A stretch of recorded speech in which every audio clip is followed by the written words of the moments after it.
ಗಂಗಾವತಿಯಲ್ಲಿ royal rich county ಅಂತಕ್ಕಂಥ ವಿನೂತನವಾಗಿರತಕ್ಕಂಥ ಐಷಾರಾಮಿ ಎಂದು ಕೂಡಿರ್ತಕ್ಕಂಥ ಒಂದು ರಿಸಾರ್ಟ್ ಮೂಲಕ ಇಡೀ ರಾಜ್ಯದ ಅಥವಾ ದೇಶದ ಗಮನವನ್ನು ಸೆಳೆದಿರ್ತಕ್ಕಂಥ ಒಂದು ರೆಸಾರ್ಟನ್ನು ಮಾಡಿದ್ದಾರೆ.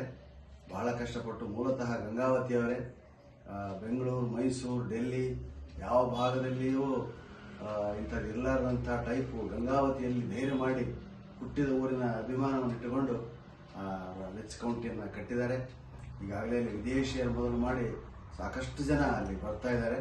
ಇದೇ ಡಿಸೆಂಬರ್ 31ನೇ ತಾರೀಕು ಹೊಸ ವರ್ಷದ ಆಚರಣೆಗೆ ಅನೇಕ ಕಾರ್ಯಕ್ರಮಗಳನ್ನು ಹಮ್ಮಿಕೊಂಡಿದ್ದಾರೆ. ಈ ವಿಡಿಯೋ ನೋಡಿದವರು ಆ ಕಾರ್ಯಕ್ರಮದಲ್ಲಿ ಭಾಗವಹಿಸಿ ಬಹಳ ಸುಂದರವಾಗಿರ್ತಕ್ಕಂಥ ತಾಣ. ಗಂಗಾವತಿಯಿಂದ ಕೇವಲ ಎಷ್ಟು ಕಿಲೋಮೀಟರ್ ಸರ್? 5 ಕಿಲೋಮೀಟರ್. ಕೇವಲ 5 ಕಿಲೋಮೀಟರ್ದಲ್ಲಿ ಒಂದು ಸ್ವರ್ಗವನ್ನೇ ನಿರ್ಮಾಣ ಮಾಡಿದ್ದಾರೆ. ಅಂತಲ್ಲಿ ಇವತ್ತು ಕಾರ್ಯಕ್ರಮ ಇದೆ. ಅವರು ನಮಗೆ ಆಹ್ವಾನ ಕೊಡೋದಕ್ಕೆ ಬಂದಾಗ ಅವ್ರನ್ನ ಪ್ರೀತಿಯಿಂದ ಆಧರಿಸಿ ಗೌರವಿಸಿ ಇಂಥ ಸಂಸ್ಥೆಗಳು ಗಂಗಾವತಿಯಲ್ಲಿ ಹೆಚ್ಚಾಗಲಿ, ಗಂಗಾವತಿ ಹೆಸರನ್ನು ಇಡೀ ರಾಜ್ಯ ಗುರುತಿಸುವಂತಾಗಲಿ ಅಂತ ಹಾರೈಸ್ತಾ ಈ ಸಹೋದರರಿಬ್ಬರಿಗೂ ಯಶಸ್ಸನ್ನು ಕೋರ್ತಾ ಅವರಿಗೆ ಒಂದು ಕಿರು ಸನ್ಮಾನವನ್ನು ಮಾಡ್ತಾ ಇದ್ದೇನೆ.